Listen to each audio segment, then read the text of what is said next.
उम्मीदों भरे पहर की खुशो भरी शुरुआत। सुप्रभात, मैं हूं आपके साथ गीतिका पंत। नई सुबह, नई आशा और गुड न्यूज का मॉर्निंग डोज लेकर।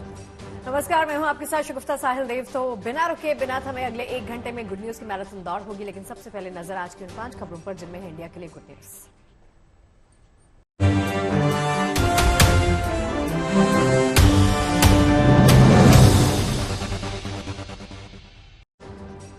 तो टीम इंडिया ने चैंपियंस ट्रॉफी में शुभ शुरुआत की है। पहले मैच में उसने बांग्लादेश को हराकर अपने जीत के अभियान की शुरुआत की है। दुबई में हुए मैच में टीम इंडिया ने दमदार प्रदर्शन किया और अपनी खिताबी दावेदारी पेश कर दी है। विस्तार से इस खबर पर आगे चर्चा करेंगे।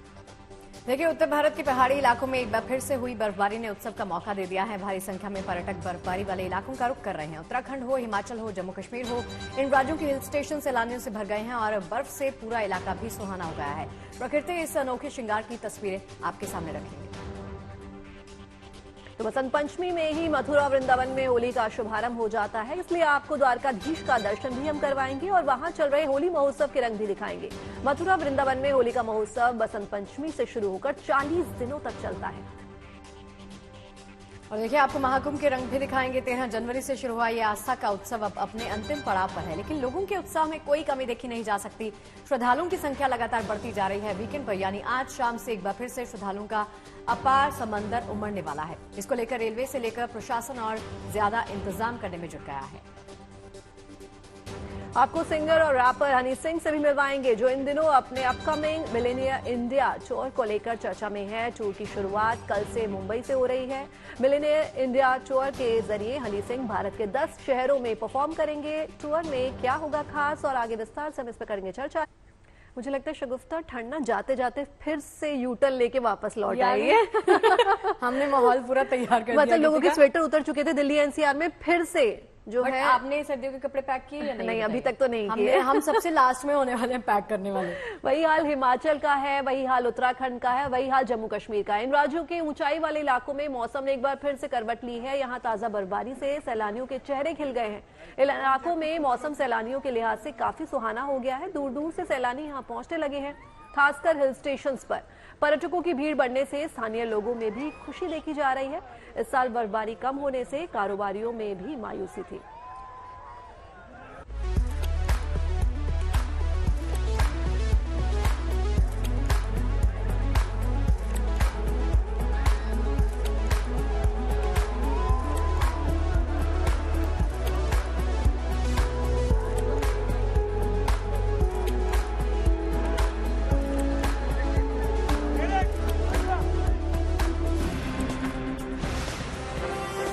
ताजा बर्फबारी ने उत्तराखंड के ऊंचाई वाले इलाकों की रंगत बदल दी है। बर्फबारी से यहाँ के पहाड़ों ने मानो सफेद चादर ओढ़ ली है और यहाँ की खूबसूरती देखते ही बन रही है। कानाताल में हुई बर्फबारी ने यहाँ के मौसम को खुशनुमा बना दिया है और तापमान में गिरावट दर्ज की गई है। मौसम विभाग ने ऊंचाई वाले इलाकों में बारिश और बर्फबारी की संभावना जताई है।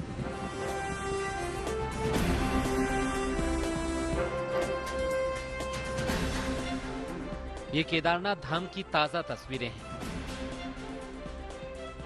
यहाँ 2 फीट तक बर्फ गिर चुकी है। वहीं आसपास के निचले इलाकों में बारिश का दौर जारी है, जिसकी वजह से यहाँ के तापमान में भी गिरावट दर्ज की गई है।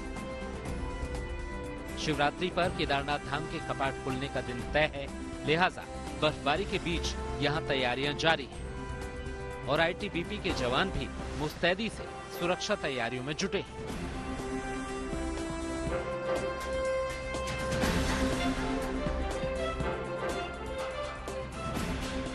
बर्फबारी से औली की खूबसूरत वादियां चमक रही हैं और यहाँ सुकून के पल बिताने आए सैलानी खुशी से चहक रहे हैं। यहाँ करीब 1 फीट बर्फबारी हुई है। लंबे इंतजार के बाद यहाँ एक बार फिर स्नोफॉल हुआ है और सैलानी इन पलों का जमकर लुत्फ उठा रहे हैं।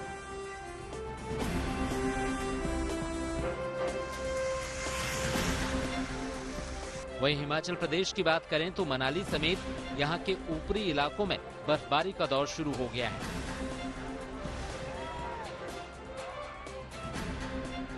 यहाँ सोलंग नाला गुलाबा, रोहतांग और कोठी में बर्फबारी का खूबसूरत नजारा देखने को मिल रहा है।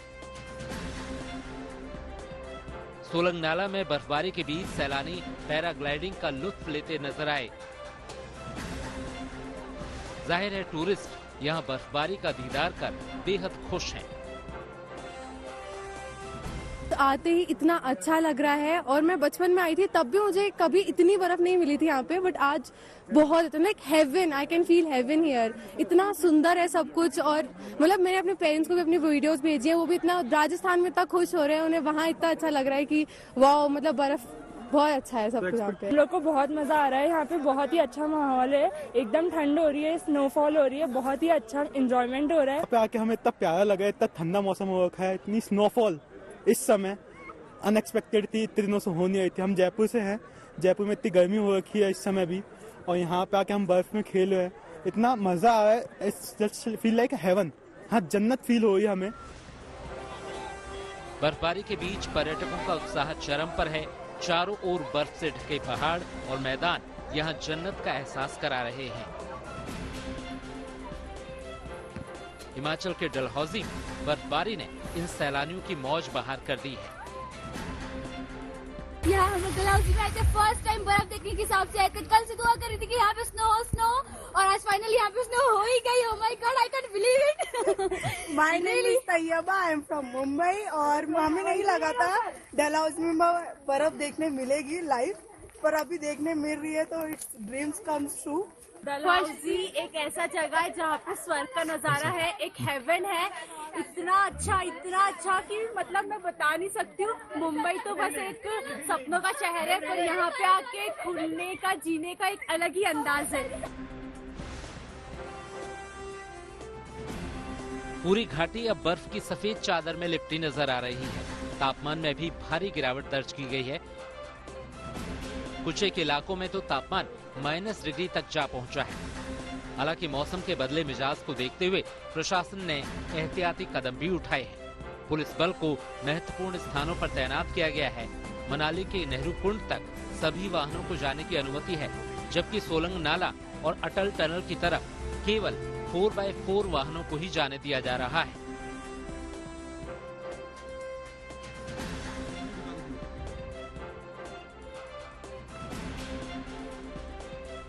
शिमला के नारकंडा और फागू समेत ऊपरी क्षेत्रों में बर्फबारी का नया दौर शुरू हो गया है। नारकंडा में करीब 3 इंच तक बर्फ गिर चुकी है, जिसके चलते वाहनों की आवाजाही पूरी तरह ठप हो गई है। मौसम विभाग ने अगले 24 घंटे बारिश और बर्फबारी का येलो अलर्ट जारी किया है। बिलासपुर, सोनल, सिरमौर, मंडी, शिमला और कांगड़ा में भारी बारिश की चेतावनी जारी की गई है। हालांकि तमाम दुश्वारियों के बावजूद कुफरी में बर्फबारी देख पर्यटक खुशी से झूम उठे। फिलहाल इनके लिए लफ्जों में अपनी खुशी बयां करना मुश्किल है। स्नोफॉल भी मिल गई, सबसे बढ़िया। पहली बार आए हैं शिमला और फर्स्ट टाइम में स्नोफॉल मिल गई। जयपुर से आया, मेरा नाम जितेंद्र है और पहली बार स्नोफॉल देखी मैंने, बहुत ही मजा आ रहा है। मौसम विभाग के अनुसार पहाड़ों पर हुई इस बारिश बर्फबारी का असर मैदानी इलाकों पर भी देखने को मिलेगा। दिल्ली, एनसीआर और आसपास के इलाकों में हल्की बूंदाबांदी भी देखने को मिल सकती है। देहरादून से सागर शर्मा, चमोली से कमल नयन सिलोड़ी, रुद्रप्रयाग से प्रवीण सेमवाल, मनाली से मनविंदर अरोड़ा और शिमला से विकास शर्मा के साथ bureau report, good news today. और चलिए अब आपको मथुरा लिए चलते हैं, जहां पर भक्ति के रंग ब्रजमंडल में खूब दिख रहे हैं। बसंत पंचमी से यहां मंदिर होली शुरू हो जाती है। ऐसे में मथुरा का द्वारकाधीश मंदिर भी रंग गुलाल की मनमोहक आभा समेटे नजर आया। दरअसल बसंत पंचमी से द्वारकाधीश मंदिर में रोजाना होली गायन हो रहा है।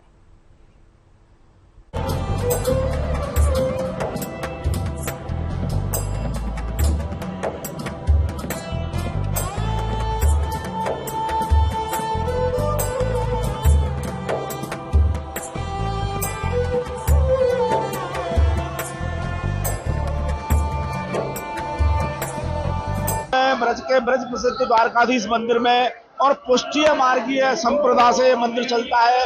और जो होली की उमंग है ब्रज में बसंत पंचमी से शुरू हो गई थी और आज जो मंदिर है द्वारकाधीश मंदिर, हम यहाँ मौजूद हैं और द्वारकाधीश मंदिर की अगर बात करें तो यहाँ सबसे पहले ठाकुर जी के दर्शन खुलते हैं 10 बजे। 10 बजे के बाद ठाकुर जी को पिचकारी से होली खिलाई जाती है, फिर उनके गुलाल लगाया जाता है और फिर जो भी श्रद्धालु यहाँ आते हैं दर्शन करने के लिए उनके ऊपर ये गुलाल उड़ाया जाता है। और ये ब्रज की होली जो है ये अपने आप में बड़ी अनोखी और अद्भुत होती है।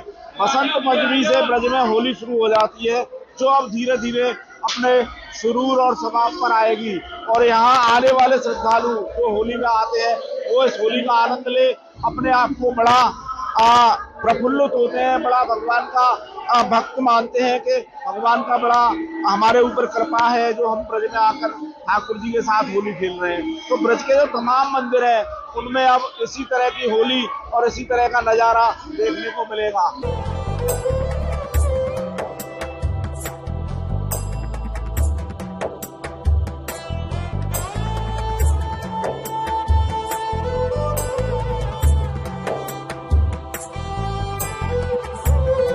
बहुत अच्छा लगा, इतना बढ़िया ब्रज का होली मैंने पहली बार अनुभव किया, बहुत बढ़िया लगा।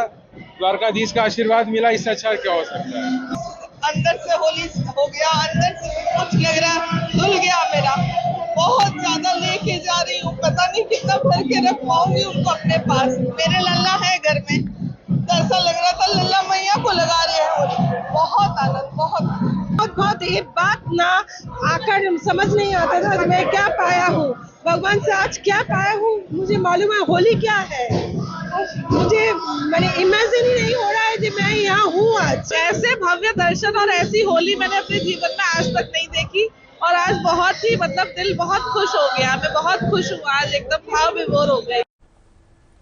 तो चलिए अब आपको लेकर चलते हैं दिल्ली के अमृत उद्यान में। अगर आप दिल्ली के अमृत उद्यान में लगे फूलों के मेले को मिस कर गए हैं तो फिक्र ना करें, हर साल की तरह इस साल भी नोएडा में भव्य फ्लावर शो का आयोजन हुआ है। नोएडा के सेक्टर 33 स्थित शिवालिक पार्क में गुरुवार से फूलों का मेला शुरू हो चुका है जो 23 फरवरी तक चलेगा। फ्लावर फेयर में देश विदेश से मंगवाए गए खूबसूरत फूलों की 100 से ज्यादा प्रजातियां देखने को मिलेंगी। नोएडा में पुष्प मेले का आगाज हो चुका है और मैं मौजूद हूँ नोएडा के सेक्टर 33 स्थित शिवालिक पार्क में। हर साल की तरह फिर से आज यहाँ पे पुष्प मेले का आगाज हो चुका है। नोएडा प्राधिकरण की तरफ से आगाज किया जाता है इस मेले का। आप देख सकते हैं सबसे ज्यादा आकर्षण का जो केंद्र है वो यहाँ पे ये जो काशी विश्वनाथ मंदिर बनाया गया फूलों से, लगभग इसकी 35 फीट इसकी ऊंचाई बताई जा रही है। आप देख सकते हैं कि लोग किस तरीके से इस मंदिर के सामने फोटो खिंचवा रहे हैं, सेल्फीज ले रहे हैं। और ऐसा नहीं, और इसके अलावा मैं आपको बता दूं यहाँ पे इस मंदिर के अलावा महाकुंभ के भी कई आकृतियां दिखाई गई हैं, जैसे कि आप देख सकते हैं कि पत्थरों से हाथी बनाया गया है। उसके अलावा यहाँ पे दिखाऊंगा कि इस तरफ भी काफी सारी थीम बनाई गई है, वहाँ जैसे यहाँ पे कलश बनाया गया है और काफी यहाँ पे आकर्षण का केंद्र है। मैं आपको बता दूं लगभग 10 राज्यों के ये राष्ट्रीय पुष्प और 100 से ज्यादा फूलों की प्रजातियां यहाँ पे फूलों की पेश की गई हैं। और मैं आपको दिखा दूं कि उस तरफ स्टॉल लगाए गए हैं। यहाँ पे तो केवल और फूलों के साथ फोटो खिंचवा सकते हैं, फूलों का आनंद ले सकते हैं, जो कि तरह तरह के कितने प्यारे प्यारे यहाँ पे फूलों को सजाया गया है। और सब बच्चे से लेकर जवान तक यहाँ पे सेल्फी लेते नजर आ रहे हैं। आप फ्लावर शो में आई हैं, किस तरीके का लग रहा है आपको? बहुत ही ब्यूटीफुल है, बहुत ही ज्यादा, मतलब इतना अच्छा वैसे लग रहा है nature has ordered full Bloom. Spring का असली मजा यहीं पे लग रहा है बिल्कुल। तो सबसे ज्यादा आकर्षित आपको क्या चीज लग रही है यहाँ? ये वाला मंदिर और जिन्होंने डिफरेंट एकदम आर्किटेक्ट्स बनाए हैं डिफरेंट फ्लावर्स के, बहुत ही ब्यूटीफुल, बहुत ही ब्यूटीफुल। बेटा आप भी देखने आए हैं? हाँ। कौन से फूल आपको ज्यादा पसंद है? सारे। देख सकते हैं कि बच्चे से लेके बूढ़े से लेके जवान हर कोई खुश है, यहाँ पे फ्लावर शो का आनंद उठा रहा है। और मैं आपको बता दूं ये फ्लावर शो अगले 4 दिन तक चलेगा। देखिए हनी सिंह का कौन सा गाना गीतिका जहन में आ रहा है तो पसंद है? यो यो यो यो हनी सिंह। ये तो चलिए उनकी लाइन होगी, लेकिन देखिए सिंगर रैपर हनी सिंह इन दिनों अपने upcoming concert yo yo Honey Singh millionaire India tour को लेकर काफी चर्चा में है। टूर की शुरुआत कल यानी 22 फरवरी को मुंबई से होगी। अब मिलेनियर इंडिया टूर के जरिए हनी सिंह भारत के 10 शहरों में परफॉर्म करने वाले हैं। हमारी सहयोगी रोशनी विश्वकर्मा ने उनसे खास बातचीत की है, सुनाते हैं आपको। यो यो हनी सिंह हमारे साथ है और पूरी तरह से मिलियनेयर टूर मिलने वाला है और जनता भी मिलियनेयर आने वाली है ना हनी? थैंक यू, बिल्कुल आने वाले हैं जी, सब लोग आने वाले हैं भर भर के। जो हमें मैसेजेस आ रहे हैं कि सब देखने आएंगे show, we are very excited. बिल्कुल। और अभी अभी हमने देखा कि किस तरह से एयरपोर्ट से निकलकर सीधा वो यहाँ आ गए हैं। I think food is the only thing, क्योंकि वो एक कहावत भी है कि पहले पेट पूजा फिर काम दूजा। कितना अग्री करते हैं इस पे? बिल्कुल जी, दिल्ली वाले हैं, खाना सबसे इम्पोर्टेंट है हमारे लिए। और मुंबई में बहुत कम जगह पे अच्छा खाना मिलता है और यहाँ बड़े मियाँ पे बटर चिकन बहुत अच्छा मिलता है, तो मैंने कहा चलो पहले बटर चिकन खाएंगे फिर रिहर्सल करने जाएंगे। बिल्कुल। और क्योंकि हम देख रहे हैं कि कुछ कुछ खाना अभी आ भी गया है, सो यूजुअली किस तरह से एक डाइट प्लान रहता है? क्योंकि हम देख सकते हैं कि कुछ अच्छी शुरुआत करने से पहले अच्छा खाना लोग बहुत ज़्यादा कंज्यूम करते हैं, तो कुछ डाइट मेंटेन करते हैं या फिर? मैंने 2 साल वर्कआउट नहीं किया, मैं ट्रैवल बहुत ज़्यादा था, तो मैंने 2 साल एक स्ट्रिक्ट डाइट प्लान ही फॉलो करी। लेकिन अब मैं वर्कआउट कर रहा हूँ और कार्ब्स भी खा रहा हूँ, रोटी भी खा रहा हूँ, पराठे भी खा रहा हूँ, सब कुछ खा रहा हूँ, कुलचे भी खा रहा हूँ। तो अभी गेनिंग चल रही है क्योंकि 3 महीने के बाद श्रेड करेंगे इसको और definitely you gonna see me the fittest ever. बिल्कुल। बदन हानि, जितने समय आपने डाइट किया, what was that one food that you were really missing on? I was missing butter chicken, I was missing chole bhature, and now I'm having it. It's having fun. I'm going to Delhi soon.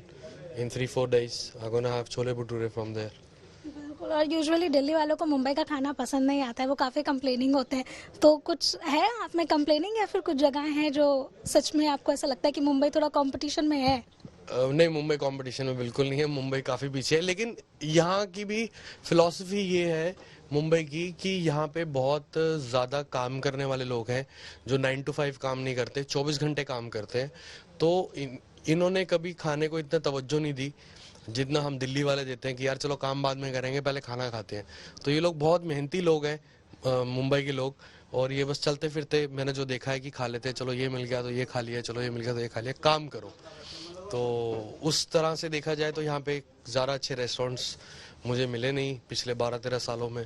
कुछ limited हैं, जो हैं वो बहुत अच्छे हैं, बाकी ज़्यादातर लोग मुंबई में स्ट्रीट फूड ही प्रेफर करते हैं। हम जी मुंबई में आए तो वड़ा पाव तो बनता है, तो एक्सप्लोर किया? वड़ा पाव मुझे बहुत पसंद है, वो मैं ज़रूर खाता हूँ, वो मुझे बहुत पसंद है। स्ट्रीट फूड मुंबई का बहुत पसंद है और बाकी बहुत सारा कुछ मिल जाता है, लेकिन दिल्ली का मुकाबला नहीं है। बिल्कुल। और अगर कॉन्सर्ट की बात की जाए, Sahani, how excited are you? Because people are really looking forward to it. Yeah very much excited. और तकरीबन 14-15 साल से परफॉर्म कर रहा हूँ। जनरली आपने मुझे इंटरनेट पे देखा होगा परफॉर्म करते हुए। मैं एक डीजे और एक ड्रमर के साथ ही परफॉर्म करता आ रहा हूँ इतने सालों से, लेकिन ये एक डायरेक्टेड शो है, एक कोरियोग्राफ शो है जिसमें कोरियोग्राफी, साउंड पूरी चेंज करी है हमने और पूरा बैंड है साथ में। बहुत तैयारी लगी है इसमें, बहुत मेहनत लगी है सब लोगों की, और एक्सपीरियंस एक तकरीबन 2-2.5-3 घंटे का बहुत अलग एक्सपीरियंस हम लोगों को कराने वाले हैं। लिहानी प्लीज जाते जाते बता दीजिए कि कितना बड़ा धमाका होने वाला है, बिकॉज ना ही सिर्फ मुंबई बल्कि देश की और भी बहुत सारे जगहों पर आप जाने वाले हैं, तो कितनी एक्साइटमेंट लेवल को हाई रखनी है ऑडियंस ने? मुझे लगता है कि it's been almost 20 years I am doing this and I have a fan following from 13-14 to 50-year-old people as well। तो पूरी फैमिली के साथ चाचा, मामा, ताया, बुआ सबको लेकर आओ, सब मस्ती करेंगे, सब गाने गाएंगे, पार्टी करेंगे और मज़े करेंगे। अमेरिका के राष्ट्रपति डोनाल्ड ट्रंप के सबसे भरोसेमंद लोगों में से एक भारतीय मूल के काश पटेल को फेडरल ब्यूरो ऑफ इन्वेस्टिगेशन यानी FBI के नए निदेशक के रूप में नियुक्त जो है वो अमेरिकी सीनेट ने मंजूरी दे दी है, कर लिया है। सीनेट ने 51 से 49 के मतों से काश पटेल की नियुक्ति पर मुहर लगाई है। हालांकि डेमोक्रेट सांसदों के साथ 2 रिपब्लिकन सांसदों ने भी उनकी नियुक्ति का विरोध किया। ट्रंप ने बीते साल चुनाव जीतने के बाद ही पटेल को FBI की जिम्मेदारी सौंपने का ऐलान कर दिया था। भारत के गुजरात राज्य से काश पटेल का पुश्तैनी रिश्ता है। FBI निदेशक के रूप में पटेल का कार्यकाल 10 साल का होगा। उन्होंने क्रिस्टोफर रे की जगह ली है, जिन्होंने ट्रंप के दोबारा कार्यभार संभालने से पहले ही पद से इस्तीफा दे दिया था। 44 वर्षीय पटेल FBI का प्रमुख बनने वाले पहले भारतीय अमेरिकी बन गए हैं। नियुक्ति के बाद काश पटेल ने एक्स पर पोस्ट कर खुशी को इजहार किया है।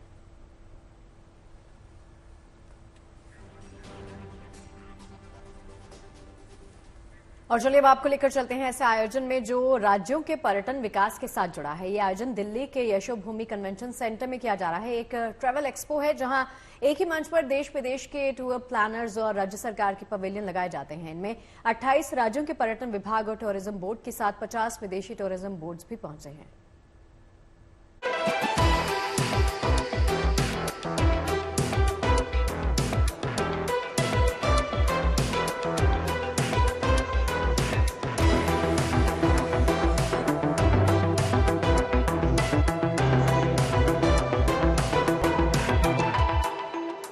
का हिडन जेम क्या है? जो आम लोग जानते हैं वो बीचेस समझते हैं, पर आपके हिसाब से वो क्या चीज है जो आप गोवा में लोगों को दिखाना चाहते हैं अपार्ट फ्रॉम बीचेस?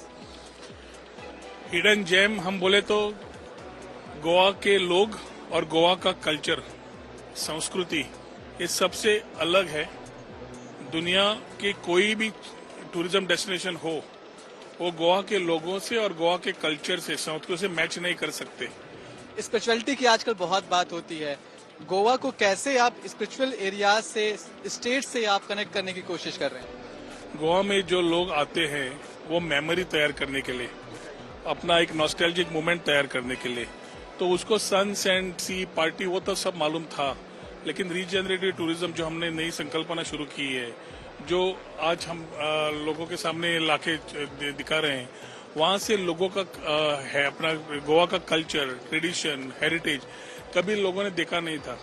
तो आज हम ये प्लेटफॉर्म लेके आए हैं जहाँ से हम लोग ये बात करें, स्पिरिचुअल टूरिज्म पे बात करें, रीजनरेटिव टूरिज्म के हिसाब से एकादश तीर्थ मतलब 11 टेम्पल जो हमारे हैं जिनकी हिस्ट्री है वो बात करें।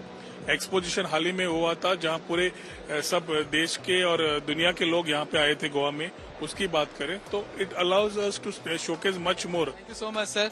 तो गोवा के टूरिज्म मिनिस्टर फिलहाल यही कह रहे हैं कि जो गोवा के नाम से लोग समझते हैं बीचेस, पब, बार, उससे कहीं अलग गोवा की एक कल्चरल स्पिरिचुअल इमेज है और उसी इमेज को दिखाने की कोशिश आज दुनिया को यहाँ से की जा रही है। किस तरह से आपने इतना सुंदर अपना स्टॉल बनाया हुआ है, क्या कुछ रखा हुआ है इसमें? हाँ जी, ये है, हम आंध्र प्रदेश टूरिज्म को, स्टेट गवर्नमेंट को रिप्रेजेंट कर रहे हैं। स्टेट गवर्नमेंट में we are promoting the destinations, hotels, travel companies.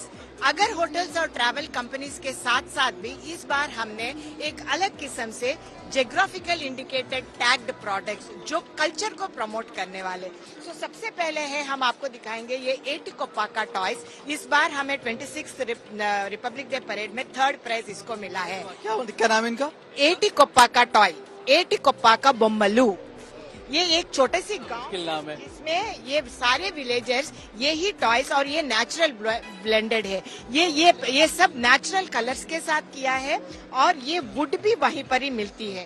तो ये पूरा गांव का इनकी लाइवलीहुड इसी से होती है। इस गांव में अभी ऑलरेडी जर्मनी तक ये टॉयज हमारे चले गए हैं और इसकी ब्रांडिंग होती है सिर्फ विलेजर्स और इनकी लाइवलीहुड इसमें से ही है। तो अभी आप ये कोशिश कर रहे हैं कि जिस गाँव में ये बनता है, हाँ जी, वहाँ तक भी लोग जाएं जब वहाँ घूमने के लिए। हाँ जी, उसमें हम ये सर्किट्स बना रहे हैं। हमने एक कंपनी स्टार्ट करा है GI ट्रिप्स। सो वो GI ट्रिप्स में क्या है, हमारे बहुत सारे ट्रैवल पार्टिसिपेंट्स है। ये GI ट्रिप्स क्या करते हैं कि जो GI टैग्ड प्रोडक्ट्स है, जैसे एटिकोप्पाका, ये है लेदर टॉय, जो लेदर का जो है ये एक्सक्लूसिवली हैंड पेंटिंग है। ये लेदर लैंप शेड है और दूसरा है कोंडापल्ली, ये विजयवाड़ा के पास है, और ये बोबिली। तो एक टूरिस्ट आकर एक रिलीजियस प्लेस तिरुपति, ये भी GI टैग्ड है, और एक सोवेनियर, एक ये, और ये जो मंगलगिरी साड़ी जो मैं पहन रही हूँ। तो क्या है कि एक क्यूरेट एक्सपीरियंस हम क्यूरेट कर रहे हैं। तो केरला के स्टॉल पर जब आप पहुंचेंगे पवेलियन में, तो यहाँ पर आपको जगह जगह ऐसे बड़े बड़े पोस्टर्स दिखाई पड़ेंगे जो कि कह रहे हैं कि वेडिंग इन केरला, मतलब केरला को एक वेडिंग डेस्टिनेशन बनाने की कोशिश है यहाँ पर। मेरे साथ रमेश नैयर जी हैं। सर, वेडिंग इन केरला, कोई अगर नॉर्थ इंडिया से वहाँ जाए केरला में शादी करने के लिए, क्यों जाए? सर ऐसा है, हमारा केरला में कि हर एक टेस्ट मिल जाता है, एक ट्रैवलर का हर एक टेस्ट मिल जाता है। हमारे पास जैसे बैक वाटर्स है, हमारे पास बीचेस है, हमारे पास हिल स्टेशन है, हमारे पास टाउन है। तो क्लाइंट को जो टेस्ट के हिसाब से अपने को शादी कराने का उधर, जैसे किसी को बैक वाटर पसंद है, किसी को बीच पसंद है, किसी को हिल स्टेशन पसंद है, तो ये हर एक टेस्ट है ना एक ही डेस्टिनेशन में आपको मिलते हैं। एक ही वाटर मतलब, बैक वाटर मतलब it's connect river, sea and अपना पॉन्ड, ये पूरा पानी का एक समावेश है। ये बहुत मतलब बैकवाटर, मतलब मेरे ख्याल से इंडिया में और कहीं नहीं है, इतना बढ़िया बैकवाटर और कहीं नहीं है। तो इसकी वजह से सबसे ज्यादा बैकवाटर में भी वेडिंग हमारा चल रहा है। वेडिंग सीजन आ रहा है, अगर आप भी सोच रहे हैं कि भाई वेडिंग डेस्टिनेशन वेडिंग करनी है तो केरला उसका एक ऑप्शन हो सकता है। तस्वीर देखिए कितनी खूबसूरत है, ऐसा ही कुछ वेन्यू आपके लिए भी तैयार है। तो जाइए केरला में और शादी आप वहां अपनी प्लान कर सकते हैं। कैमरामैन शैलेंद्र के साथ Manish Chaurasia, good news today, Delhi.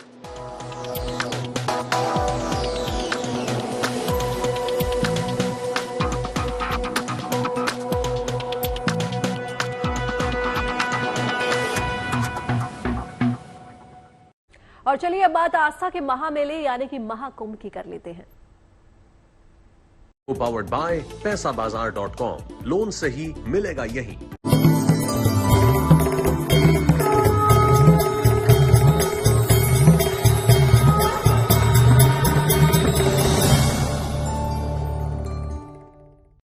देखिए, प्रयागराज में चल रहा महाकुंभ मेला अब अपने आखिरी पड़ाव पर है। 26 फरवरी को महाशिवरात्रि के अवसर पर आखिरी महास्नान का आयोजन होगा, लेकिन जैसे जैसे महाकुंभ के समापन का वक्त नजदीक आता जा रहा है, श्रद्धालुओं की संख्या में लगातार इजाफा देखने को मिल रहा है।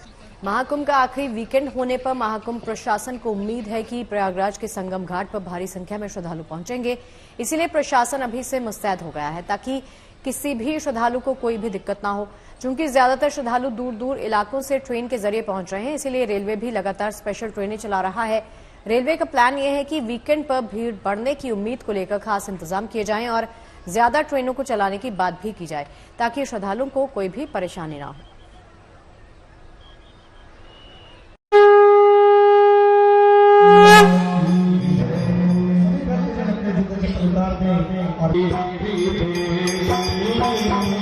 तुम देव नदी, तुम भागीरथी, तुम मंदाकिनी, तुम सुरसरी, तुम नदीश्वरी।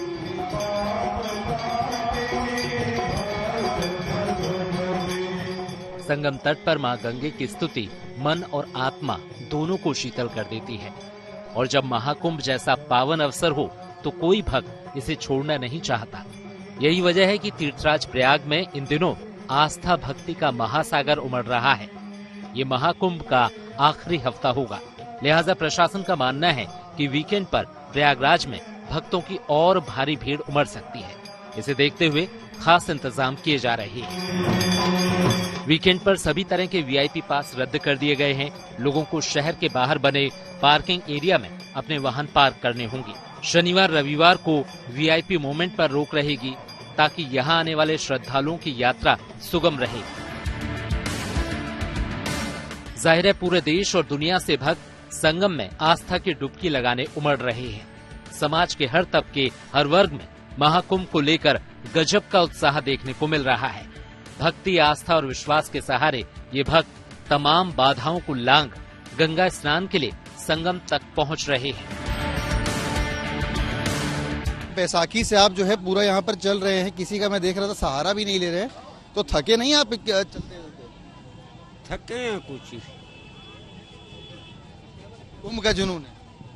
हाँ, अब हिंदू हैं तब तो है ये है, आस्था तो है ये है। कहाँ से आ रहे हैं? हम घर हमारा बिहार पड़ता है। बिहार से आ रहे हैं? नीतीश जी के 4 नंबर बॉर्डर हैं। कितना किलोमीटर चले?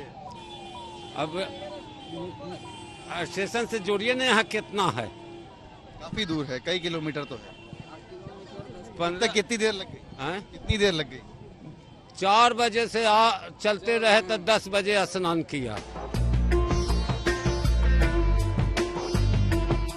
कोई पदयात्रा कर प्रयागराज पहुंच रहा है, कोई साइकिल से तो कोई बस, ट्रेन या दूसरे साधन से संगम नगरी का रुख कर रहा है। ऐसे में सीतामढ़ी के हरी छपरा के रहने वाले रजनीश देविश और डब्ल्यू सिंह ने स्केटिंग के सहारे महाकुंभ की यात्रा करने की ठानी। इन लड़कों ने 12 फरवरी को अपनी यात्रा शुरू की और 20 फरवरी को तकरीबन 700 किलोमीटर की यात्रा संपन्न कर ये सीतामढ़ी लौटे।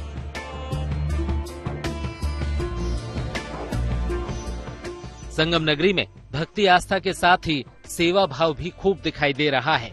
जगह जगह लोग जरूरतमंदों की मदद कर रहे हैं, व्यवस्था बनाए रखने में भी सहयोग कर रहे हैं। ये तस्वीरें पंडित दीनदयाल उपाध्याय जंक्शन की हैं। यहाँ प्रयागराज आने जाने वाले भक्तों की भारी भीड़ जुट रही है। ऐसे में आरपीएफ के जवान पूरी शिद्दत के साथ क्राउड मैनेजमेंट में जुटे हैं, लोगों की जान बचा रहे हैं। गाड़ियां जब भी आ रही हैं, पहले हम लोग कोशिश कर रहे हैं कि सबने लोग उतर जाएं, उसके बाद ही कोई चढ़ने पाए, और जब गाड़ी खुल रही हो तो सुरक्षित यहाँ से प्रस्थान करें, क्योंकि गाड़ियों के खुलने के क्रम में ही अनटूवर्ड्स इंसिडेंट होने के ज़्यादा चांसेस रहते हैं। ऐसे कोई भी अनटूवर्ड्स इंसिडेंट न होने पाए, इसको ध्यान में रखते हुए जब गाड़ियाँ खुलने लगती है तो हमारे जवान काफ़ी चौकस हो जाते हैं, और इवन अगर कोई दौड़ के चढ़ने का प्रयास करता है तो उसको व्हिसिल के माध्यम से वहीं रोकने का प्रयास किया भी जाता है। अगर कोई बीमार है या किसी पैसेंजर को तुरंत मदद की जरूरत है तो पुलिस प्रशासन के साथ ही आम लोग भी जरूरतमंदों की मदद के लिए आगे आ रहे हैं। पूरे देश में महाकुंभ को लेकर भारी उत्साह और श्रद्धा का भाव है। इंदौर में कैदियों के ऐसे ही जज्बात को देखते हुए यहाँ महाकुंभ से संगम का पवित्र जल लाया गया और जेल में कैदियों के स्नान की व्यवस्था की गई। यहाँ 2400 से ज्यादा कैदियों ने प्रयागराज से लाए गए गंगा जल से स्नान किया। 144 साल के बाद में महाकुंभ का महापर्व पड़ा है और हर व्यक्ति की ये इच्छा है कि वो वहाँ जाकर के स्नान कर सके, और हमारे बंदी भाई जो कि बंधनों में हैं वो वहाँ जा नहीं सकते हैं, तो मैंने शाही स्नान के दिन का गंगा जल, जो कि सभी साधु संतों के हाथ से स्पर्श करा हुआ जल है, जिसको मैंने यहाँ पे मंगवाया है, और उसको मंगवाने के बाद विधि विधान से उसका अनुष्ठान पूर्वक पूजन करा के आज हमारे बंदी भाई उसमें स्नान कर पाएंगे। कुछ ऐसी ही व्यवस्था यूपी की जेलों में भी की गई है, जिसके तहत यूपी की 75 जेलों के कैदी संगम के पावन जल से स्नान कर रहे हैं। साधु संत हों, आम भक्त या समाज के मुख्य धारा से कट चुके कैदी, सभी महाकुंभ के शुभ अवसर पर आस्था की एक डुबकी लगाने को बेताब हैं। यही श्रद्धा, यही भाव पूरे देश को एक सूत्र में पिरो रहा है। इंदौर से धर्मेंद्र कुमार शर्मा, सीतामढ़ी से केशव आनंद और प्रयागराज से सिमर चावला के साथ bureau report, good news today. Mahashivratri से पहले उज्जैन के महाकाल मंदिर में शिव नवरात्रि मनाई जा रही है। शुभ मौके पर बाबा महाकाल को 9 दिन तक अलग अलग स्वरूपों से सजाया जाता है। आज शिव नवरात्रि का 5वां दिन है और महाकाल आज छबीना श्रृंगार धारण कर भक्तों को दर्शन दे रहे हैं। तो ऐसे में पहले दिन बाबा को चंदन श्रृंगार, दूसरे दिन दिव्य चंदन श्रृंगार और तीसरे दिन महाकालेश्वर को शेष नाग स्वरूप देकर उनकी पूजा अर्चना की जाती है। वहीं चौथे दिन महाकाल का घटाटोप स्वरूप में श्रृंगार किया गया। घटाटोप श्रृंगार का विशेष महत्व इसलिए है क्योंकि बाबा महाकाल की जटाओं में 3 लोक समाहित है। सारी ऋतुएं, सारा संसार शिव ने जटाओं में समाया हुआ है। इस श्रृंगार में भगवान महाकाल अपनी जटाओं को खोल भक्तों को दर्शन देते हैं। भगवान के दिव्य और अद्भुत स्वरूप को निहारने के लिए बड़ी संख्या में श्रद्धालु महाकाल मंदिर पहुंचते हैं भगवान के दर्शन के लिए। सिंदूरी रंग के वस्त्र, मेखला, दुपट्टा, रजत मुकुट, चांदी का छत्र, नाग कुंडल, मुंडमाल, फूलों और फलों की माला से श्रृंगारित भगवान का केश, खुला हुआ घटाटोप श्रृंगार, जिसने भी देखा देखता रह गया। तो शुभ समाचार में आज के लिए बस इतना ही, लेकिन आप अपना बहुत बहुत ख्याल रखिएगा। हम दोनों को इजाजत दीजिए। मुलाकात होगी आप सभी के साथ अब अगले शो में। फिलहाल देखते रहिए।